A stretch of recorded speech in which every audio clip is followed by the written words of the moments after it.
Assalamualaikum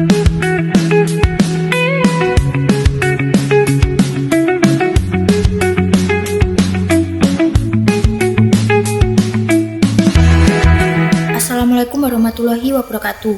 Perkenalkan, nama saya Giska Dwi Melasari dengan NIM 108270111 dari program Studi S1 Administrasi Rumah Sakit. Mata kuliahnya Manajemen Logistik Medik dan Non-Medik dengan dosen pengampu Bapak Safari Hasan SIP MMRS. Pada kesempatan kali ini saya akan mempresentasikan tentang evaluasi kinerja sistem logistik rumah sakit dengan fokus pada manajemen logistik medik dan non-medik. Kita masuk ke pembahasan yang pertama. Soal yang pertama yaitu jelaskan mengapa stock out rate untuk obat kategori V harus 0%, sementara untuk kategori N diperbolehkan 5%. Berikan argumentasi dari sisi keselamatan pasien dan biaya. Jawabannya, sebagai dasar, klasifikasi Venn adalah metode pengendalian persediaan obat berdasarkan dampak klinis terhadap pasien. Mari kita lihat tabel perbandingannya. Untuk kategori V atau vital, obat ini digunakan pada kondisi yang mengancam jiwa dan tidak ada alternatif.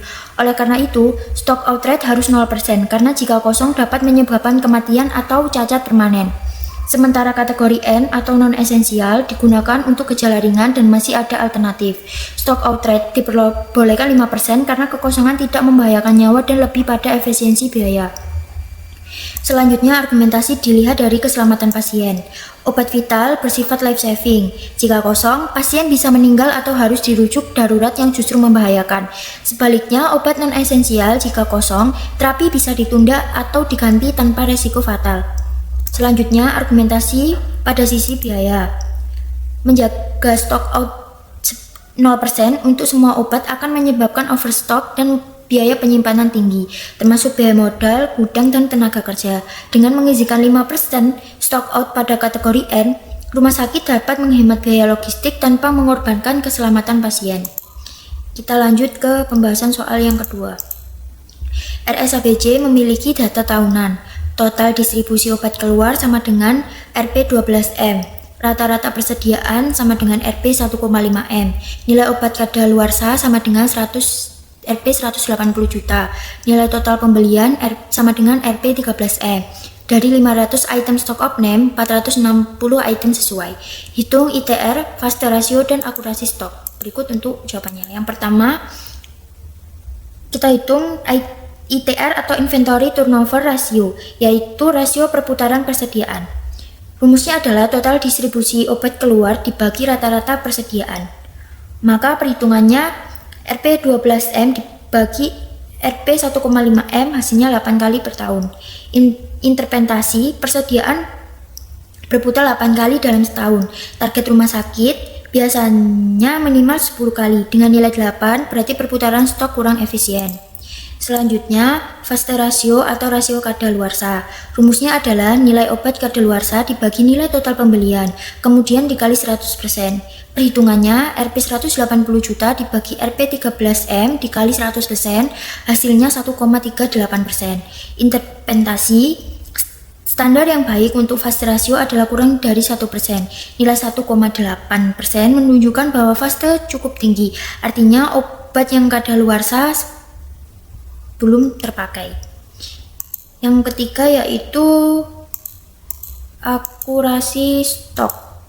Rumusnya yaitu jumlah item yang sesuai dibagi jumlah total item yang di stok opname dikali 100%. Perhitungannya 460 dibagi 500 dikali 100%, hasilnya 92%. Standar minimal akurasi stok di rumah sakit biasanya antara 95 sampai 98%. Nilai 92% menandakan bahwa sistem pencatatan belum perlu perbaikan karena masih ada selisih antara data sistem dan fisik barang. Ini untuk ringkasan hasilnya. ITR 8 kali, statusnya kurang efisien, fast ratio 1,38%, statusnya tinggi, akurasi stok 92%, statusnya perlu perbaikan. Selanjutnya kita masuk ke pembahasan soal yang ketiga. Soal yang ketiga, rumah sakit menargetkan ITR minimal 10 kali, tetapi realisasi aktual hanya 6 kali. Pertanyaannya, sebutkan 3 kemungkinan penyebab dan 2 rekomendasi perbaikan. Jawabannya, sebelumnya, mari kita hitung gapnya terlebih dahulu. Target 10 dikurangi aktual 6, hasilnya gap sebesar 4 kali. Secara presentase, Ini berarti perputaran stok 40% lebih lambat dari target. Apa sih 3 kemungkinan penyebabnya? Yang pertama ada overstock atau safety stock berlebihan. Rumah sakit cenderung menyimpan stok terlalu banyak untuk menghindari kekosongan, terutama pada obat-obatan kategori tertentu. Dampaknya, rata-rata persediaan menjadi tinggi, karena rata-rata persediaan adalah penyebut dalam rumus ITR. Semakin besar penyebut, semakin kecil ITR. Sebagai bukti, jika rata-rata persediaan Rp2M dengan distribusi Rp12M, ITR menjadi 6 kali. Padahal, idealnya dengan distribusi yang sama, rata-rata persediaan cukup Rp1,2M untuk mencapai ITR 10 kali. Penyebab yang kedua, adanya obat slow moving atau lambat bergerak atau di stok. Ada item obat yang jarang digunakan tetapi tetap disimpan, sehingga mengendap di gudang. Obat-obatan ini meningkatkan nilai persediaan tanpa memberikan kontribusi signifikan terhadap distribusi keluar. Contohnya obat khusus untuk penyakit langka yang dibeli dalam jumlah besar tetapi permintaannya sangat rendah. Penyebab yang ketiga yaitu perencanaan pengadaan yang kurang tepat atau tidak berbasis data. Pengadaan obat tidak didasarkan pada pola konsumsi historis atau metode ABC-VAN.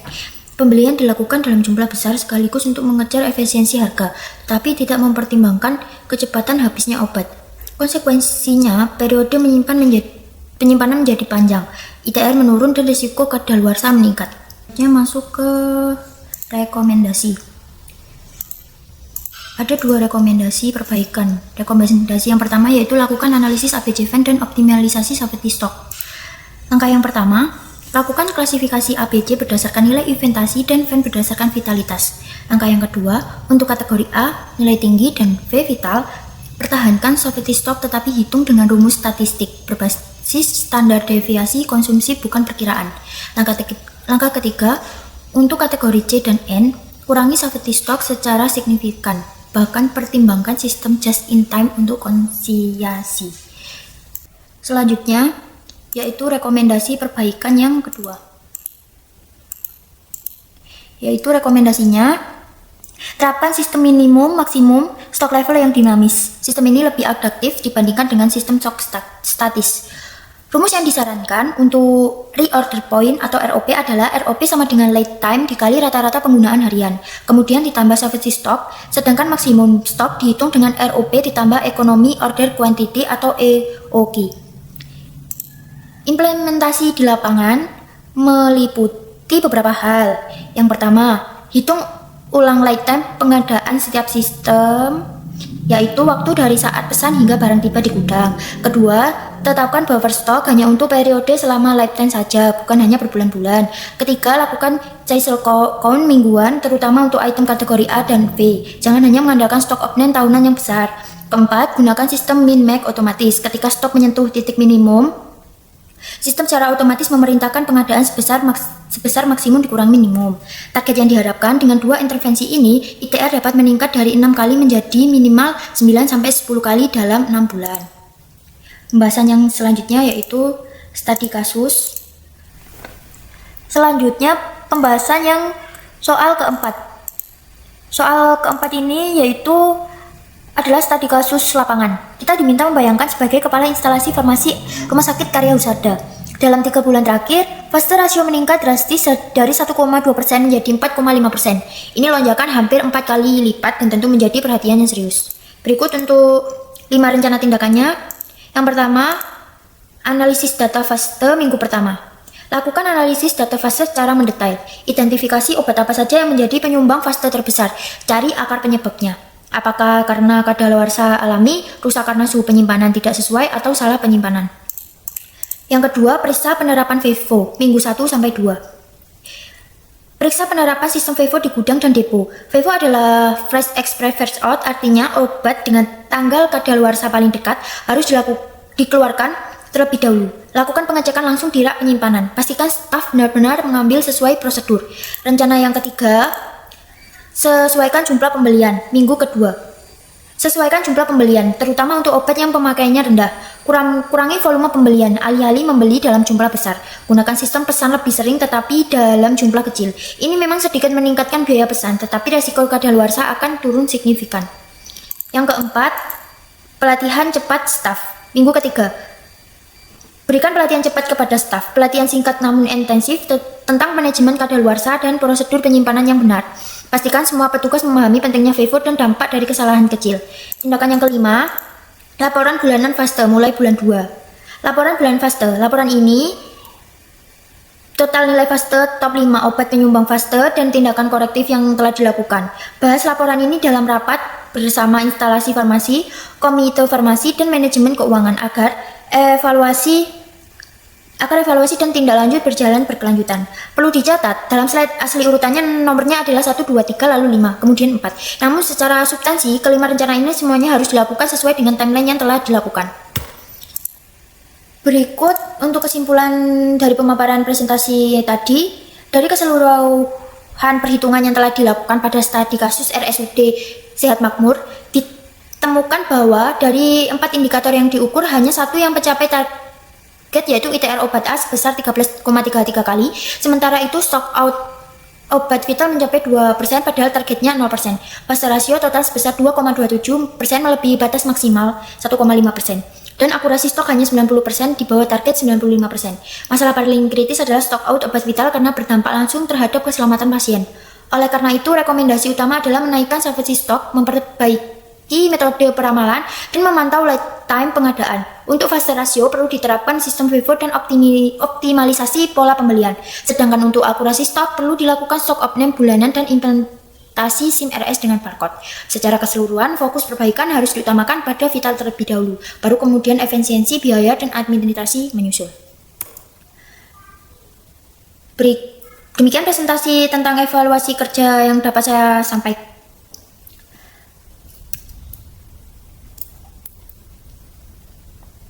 Demikian presentasi yang dapat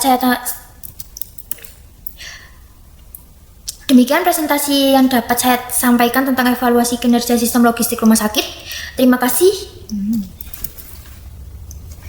Demikian presentasi yang dapat saya sampaikan tentang evaluasi kinerja sistem logistik rumah sakit. Kurang lebihnya saya mohon maaf. Terima kasih atas perhatiannya. Wassalamualaikum warahmatullahi wabarakatuh.